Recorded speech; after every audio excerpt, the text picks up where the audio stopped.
Hey everyone. So today we're going to have a little discussion. Some very important topics regarding SHTF, WROL. If you know, you know. The Risky's Raiders series has been freaking awesome. Good job to all those guys. Risky Krisky and Modern Minuteman, Frontier, Survival Metal Man. Yeah, all you guys, you're doing a good job with those series. Kind of in tandem with that, but also some other videos being put out by a bunch of different people. We're going to talk about some more deep dive factors and nuances involved with when the music stops.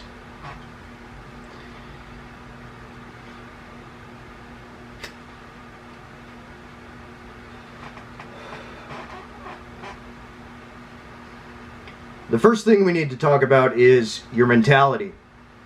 Okay? When a major event kicks off, whether that is some kind of EMP or nuclear attack or a foreign military invasion, complete social, economic, and civil collapse, whatever it may be, those are really, you know, the couple of worst case scenario kind of things. Major emergencies where a lot of factors are going to come into play to what happens to your home and your community and things like that. Mentality is a big thing. That's the first point we're going to go over here. There's going to be a lot of fear. We don't need to fearmonger any more than that, but there is going to be a lot of fear when that kicks off. Because there's going to be a lot of anxiety and uncertainty when the music stops. And people need to kick into that survival, bug out, whatever mode, Minuteman, call to arms, defense mode, whatever it is. There's going to be a lot of fear, anxiety, and uncertainty in that, both with yourself, in your group, and the larger neighborhood, your your community and things like that. Much like with military deployments and other things, it can be a tool or an asset to you. It kind of helps you keep a level head, keeps you connected and anchored to reality. Because it is a very serious situation. There is a lot of risk involved with that. Both in your survival, even with proper preparation, and with running into an adversarial force. There's a lot of risk there. There's going to be fear. At any time during a military deployment or when I was out contracting or whatever, you know, people ask, were you scared? I mean, yeah, there's obvious times when you're scared. First time I ever got in a major firefight, I pissed my pants. A couple of my buddies did too. That's going to happen, but you learn from that experience. You learn from that. Years and years go by with a lot of training and a lot more experience in that regard if you work in that field, but also just with training in general. People that have never been in a firefight before or been shot at before, even with a lot of training, that reaction can be a little bit stunted, that fight, flight, freeze, and fawn kind of thing. That's another part of the mentality thing. So you have to work through that in that kind of immediate situation. When it comes to the greater situation, having to survive and things like that,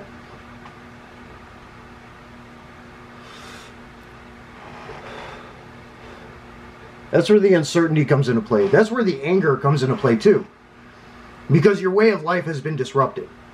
An adversarial force is coming in, there's freaking parachutes in the skies, enemy fighter jets attacking and landing at local airports and things like that. There's a lot of anger with that. It's like, you don't want that to happen here, and you're going to try your damnedest to keep it from spreading, to prevent further events like that happening here. So the mentality aspect of it is very important. You need to stay grounded in reality. You need to understand the myriad of risks. That's why threat assessment and having some analyst and analytical skills is actually very important. Not just for your recon and gathering intelligence and things like that, but the precursors to that as well. Understanding who the threats are, what the vulnerable areas what the vulnerable points and sites in your area are, and what you can do to help protect and mitigate risk to those areas as much as your home and your community. When it comes to other vital points in your area, whether it's power plant, whether it's emergency services places, hospitals, that's going to be a really big one. If a foreign adversarial force or some kind of total social economic collapse happens, getting to a hospital is going to be very difficult for you, if not impossible. That's going to be a main key point that foreign national enemy forces are going to try and take. That's going to be one of the first things they're going to try and take and hold. When it comes to the social economic collapse and things like that, hospitals are going to try and run for a period of time. They have their own generators, blah, blah, blah, but that's finite. There's only so long that those can run. A lot of them are diesel powered and things like that. They're not connected to the grid. Once that runs out, that runs out. They're out of power. A lot of things cannot be done. Can't have surgeries and things like that. Basic medical supplies, you might be able to get basic medical aid at some point if there is a serious injury to you or your teammate or whatever. But in large, you're going to be on your own in those major worst case scenario kind of situations.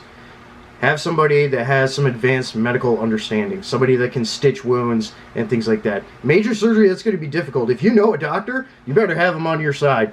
You better have them in your pocket when it comes to that kind of thing. There's a lot of factors that need to be considered with all of this. So moving from mentality and some of the logistical, preliminary or preemptive logistical aspects, understanding targets that an enemy is going to target, apart from that,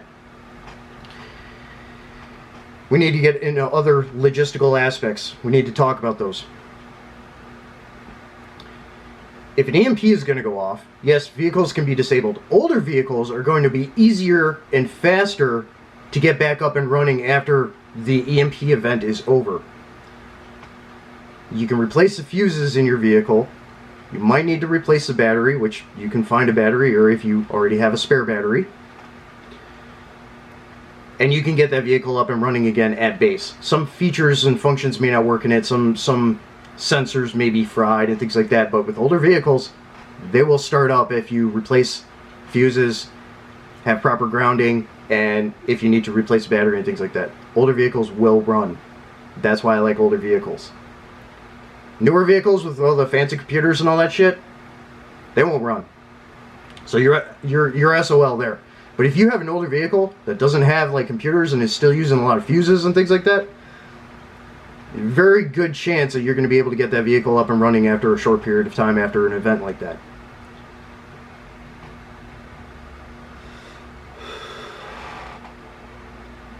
When it comes to a nuclear attack, obviously EMP is a threat there, but the bigger threat is the nuclear weapon and the subsequent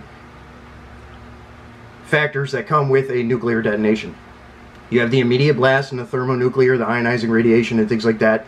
Obviously, major cities are key points for that kind of thing. So, kind of 101 with your SHTF planning and bug out planning and everything. Stay away from the major cities. But you need to understand the jet stream, the airstream in your region.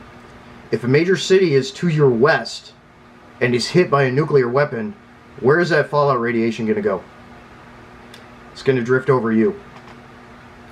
Livestock, crops, things like that are all going to get contaminated.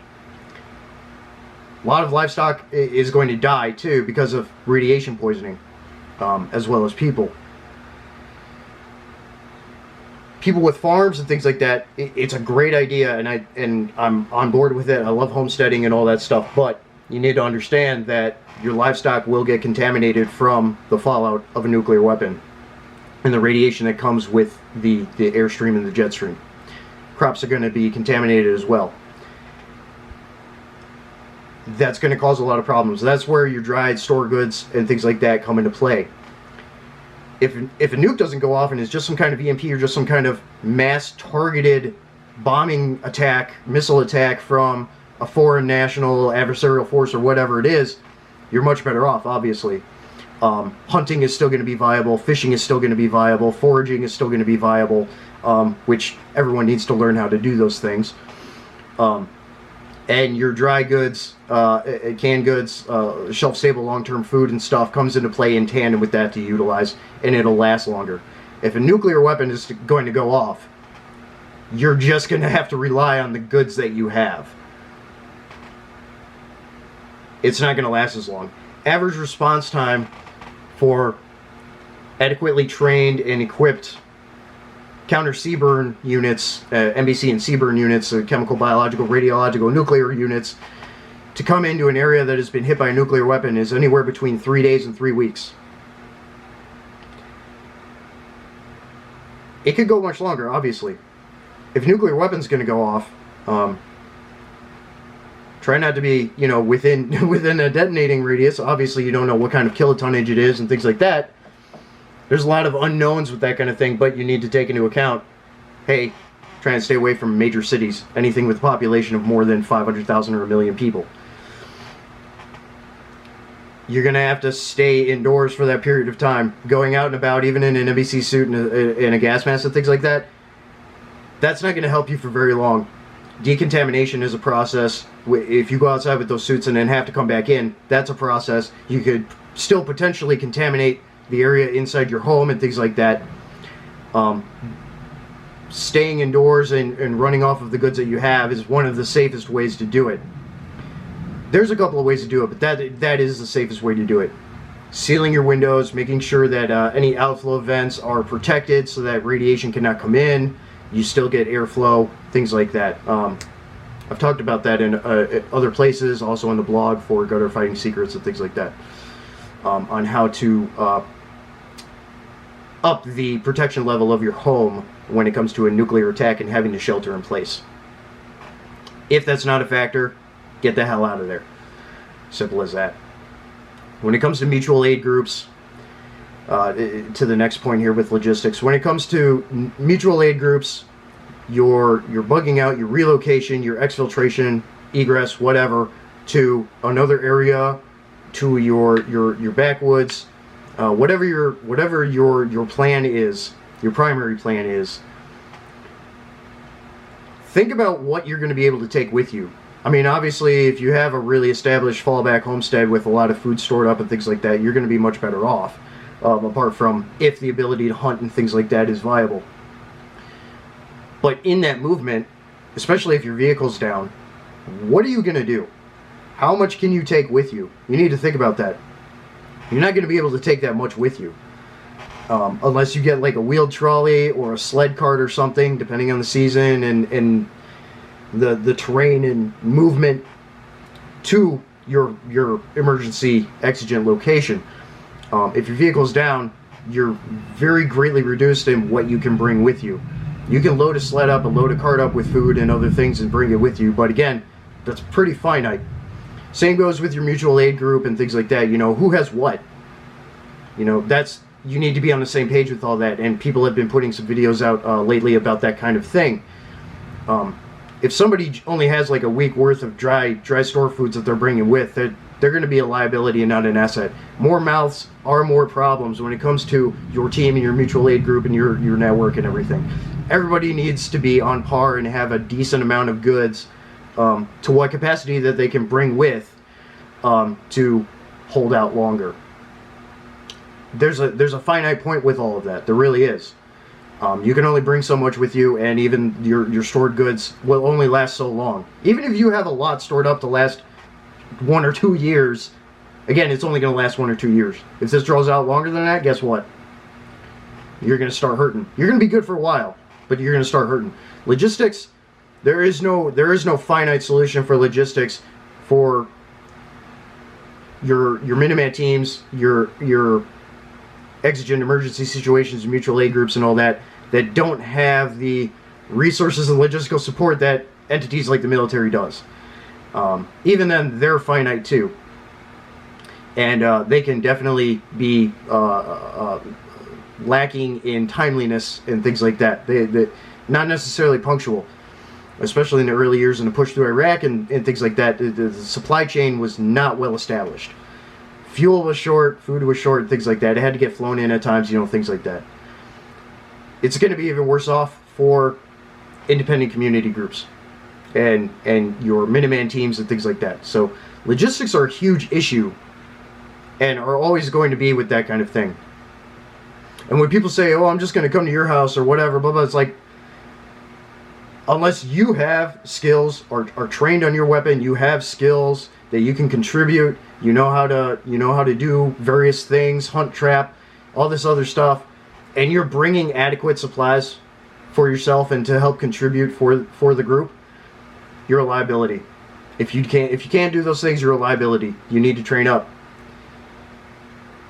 Everyone needs to be an asset. They need to be able to fulfill multiple roles within the group, whether it's medical and bushcraft stuff or commo and tracking or whatever it is. Multiple roles need to be filled by everyone. So that's a big factor. People need to understand that. What else? Methodology, mentality, other logistical nuances. When it comes to like having the same caliber for everyone and things like that, is it a good thing? Sure. But at the same time, if people are running different platforms, they're going to run different platforms. They just need to bring enough ammo for themselves and be able to source ammo for themselves if need be. Foreign national adversarial forces are likely not going to be using a 5.56 cartridge, 5.56 NATO. Yeah, have enough for yourself and everything, obviously, but if you're running a platform that uses the same ammunition that they do, and you can battlefield recover or tactically acquire their stuff, that's going to be a huge plus for you, and it's going to bolster your capability to do things.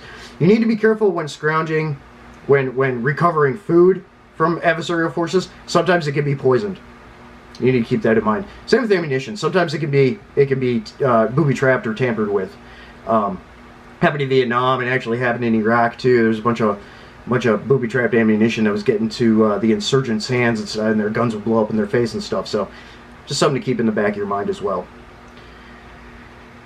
Having a good caliber, having the same caliber for everyone is good, but multi-role platforms, your designated marksmen or snipers, whatever, heavy caliber support weapon systems, things like that. Those are very useful too. Somebody's running a battle rifle, somebody's running an AK, somebody's running a 5.56. It's really not the end of the world. Everyone just needs to have enough ammo for themselves, and bring extra ammo with them. To hold out and last. And when it comes to that, when you're getting into a TIC or troops in contact or RTC or react to contact or whatever, you need to try and avoid all of that as much as possible. Is it going to be inevitable at sometimes? Yeah, absolutely. But the more you can avoid it, the better off you're going to be.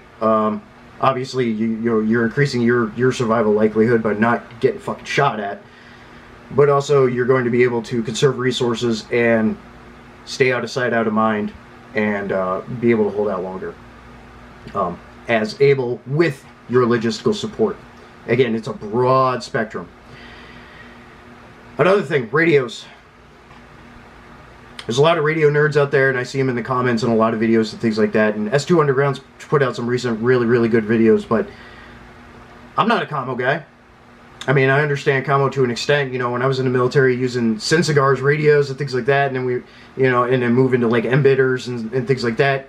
Same with contracting, things like that, but not some advanced ham radio guy or whatever. And a lot of Minuteman, small units, insular, isolated teams and groups and everything, that's not really a big priority to them to have a long-range radio system. They need something kind of short-range to stay in contact with their team, maybe their little bit of the localized network and community, be able to reach out to some mutual aid assets in the area, things like that. That's really the big meat and potatoes of that. For the longer range and longer term communications attempts and contact, that's going to come later based on the order of things that need to be factored in and decided on by apt leadership and group agreement and things like that. If you know somebody with a ham system or whatever, that's fine. Guess what? If the power goes out everywhere, some ham systems aren't going to work. And handheld radio systems, the battery's only going to last so long. I mean, yeah, solar chargers and things like that, but again, you need to have proper planning in place for all these logistical aspects. And it gets very expensive. So a lot of people don't have the money for that kind of stuff. So you need to take that into account too. With long-range radio stuff, there's a lot of portable stuff out there, but again, you need a lot of that stuff, especially, you know, more intensive hand systems and some of this digital shit that I'm seeing out there. And again, I don't understand half of this shit. It takes a substantial amount of power and or large batteries and recharging and things like that. Those radio systems are not light, those large ones. So that's why smaller, shorter range radios that you can series and repeat and do things like that with small teams for more localized needs are going to be a priority for a lot of people. Foreign adversarial military, national military forces and things like that, they're probably going to have communications intercept, radio intercept, and electronic warfare capabilities, possibly. With a lot of the modern enemy militaries out there, that to some extent they do have them. So you need to take that into account too. Using radio, you're going to be using it very sparingly anyway. So that's another factor with that people need to understand. It's not, as much as being cut off from your friends in the world like that sucks and can be very hard on people psychologically, it's kind of necessary at the same time too, depending on the circumstance and the entire situation and everything. You need to be able to operate independently as a small team, as your little community and network and things. You need to be able to operate as efficiently as with planned logistical coordination with mutual aid groups and other outside groups and things like that. So both sides of it are important. Again, very broad topic that needs to be covered in a lot of ways and just considered. That's a big thing. The other thing is the weather, the climate, season change, things like that. Always going to be one of the major factors with any kind of warfare being waged. Even in the desert, you got sandstorms you got to worry about. It gets deadly cold at night, very hot during the day. In other places in the U.S. and things like that, you know, you have different seasons. Our winters are very long here. You need to be able to be prepared for that as well. It kind of runs in tandem a little bit with medical too, you know. When it comes to weather and medical and things like that, you are going to have to really take care of yourself out there. You need to PMCS your body and stuff. You know, medical people need to make regular checks on everybody and themselves. Cold weather injuries, hot weather injuries, all that stuff, that's also going to hinder your effectiveness contributing to the team and being an asset as much as just the ability to survive in whatever situation it is. Kind of circling back a little bit to the logistical side, and you know, I talked about, you know, how much are you going to be able to bring with you when you relocate to your emergency thing and things like that. Route planning, you need to have more than one route planned. I recommend anytime minimum of 3 different routes planned to your emergency fallback bug out spots, homesteads, OPs, whatever you want to call it. Minimum of 3 routes, and you need to have a plan B. If that homestead or OP gets compromised, something serious happens where that site it fails or it is not good anymore, you're going to need to have another fallback after that. You're going to need to have another means to get somewhere else to stay safe, keep your people alive, and be able to keep fighting back to defend your land and your country. Having one point of fallback for bug out, things like that, as solid as it may be, it can still be a target and it can still fail in a myriad of different ways. Again, depending on the greater situation, nuclear, adversarial military forces, whatever it is. So you need to take that into consideration too. Understand where your freshwater sources are. Again, depending on the situation. Understand, you You know, and that's the thing. Being a localized force, having your mutual aid and your network and everything established in your area. Get good with your farmers. Get good with, you know, a lot of your backwoods hunters and trappers and stuff. If that's a thing in your area, it is in mine. Getting good with those people as much as having your knowledge and your team having the knowledge intimately with the region that you're in. Cannot reiterate how important that is. If you're not that familiar with the area that you're in because you've just moved or you just live in a city and just don't care or whatever, that's not going to help you. That's not going to help. You need to get out there. You need to drive around, hike around, scout, understand the area, read maps. Yeah, read maps. GPS and electronic devices, they ain't going to do shit if they fail or the battery's dead and you can't recharge it. Physical maps. Road atlases, physical maps. Topographical maps, whatever it is, it's going to help you be able to navigate. Same with the compass. Have a freaking compass. That's another big thing, and I see a lot of people, oh, digital, blah, blah, blah. No. Analog. You need to have analog backups for everything. If not one, two. That's a huge factor, too. So people need to understand these things. They're very important. And there's a lot. Some gets talked about a little bit. Some gets talked about a lot of bit. There's a broad spectrum to all covering all these kinds of things, and based on the myriad of different situations. There are so many different situations that need to be taken into account and planned for.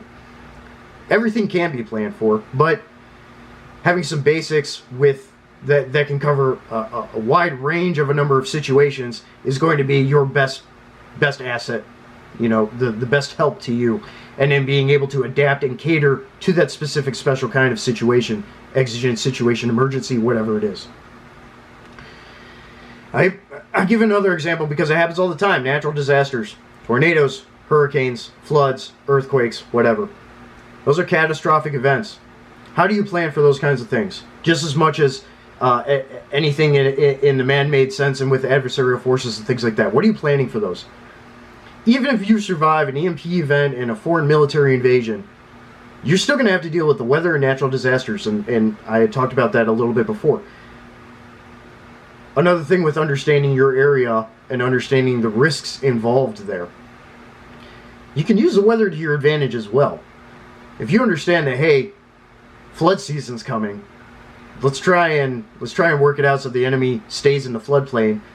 That's going to work to your advantage. As much as the little operational nuances of, hey, creating a natural roadblock and taking out a bridge and things like whatever it is. Myriad of different situations. You got to think about all these things. Just having a little bit of a plan, having one gun, having 2 weeks worth of food and all that, that's not going to do you any good. I've got food to last me for months. And I always buy extra of shelf-stable, long-term food to help me last even longer. Again, going back to it, circling back around to it, you can only bring so much with you in an emergency situation if your vehicle's not working. If you can't get it to work. You can only bring so much with you. So consider, are you going to try and hold out for a little bit and then relocate a little bit down the line? Or do you need to get the hell out of there right away? Now, I live in a city. Fairly good-sized city. Not like 500,000 or anything, but it's still a city. Understand the chaos is going to ensue with a myriad of different situations in a city. You know, if you need to try and raid and go in and get food and things like that, most grocery stores, and people talk about this all the time, most grocery stores only have logistical supply and stock of food, even in the back freight area. They only have a supply of food for about 3 days. That is going to be raided by the local population and be barren by day 4. Maybe save for a couple of things that people don't want to eat. I got no problem eating some of the food that people don't like eating. I like pickled eggs, pickled feet. I like, you know, cans of sardines and all that stuff. That doesn't bother me. Sauerkraut, all that's fine. A lot of people don't like that stuff. They're picky. A lot of the idiots are going to go for the chips and the pop and soda, whatever you want to call it, and all that stuff. Being able to get that other stuff that people don't want to eat, but is still good, if not better for you, you'll be alright. But again, most of the time, it's going to be gone within 3-4 days. So having your backup goods having your emergency food is vital. Both for natural disaster emergencies and other major incidences. When it comes to the activity, the social activity and everything going on within a city, when something that major happens, I wouldn't recommend trying to stay there longer than a week. You can try to hold out for a couple of days, just kind of gauge, weigh out the situation, figure out what's going on, get your bearings, but you need to get out of there. That's why having multiple routes planned is very important, because there are other people that are going to try and get out of there too. A lot of people don't know what they're going to do. They're going to try and go to other major cities. That's the mentality of a lot of people out there. Going out to the woods and things like that, a lot of people have that idea. Like, oh, I'm just going to go out in the woods and blah, blah, blah. You can only last so long out there by yourself or in a very small team. So you need to have that mutual aid and a really good logistical foundation of all your supplies and your support as much as you can have and everything else. So, very important. Very important.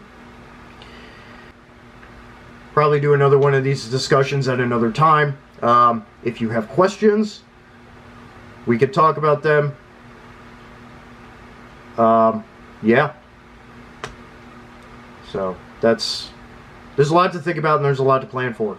If you don't have your plans in place and you don't have your ducks in a row, you don't have your supplies in order, things like that, you're behind the curve. Again, whether it's natural disasters or a man-made major event that causes shutdown and failure of major infrastructure and everything else, foreign invasion, whatever. So you need to take these things into consideration. They are serious. They are a very real thing.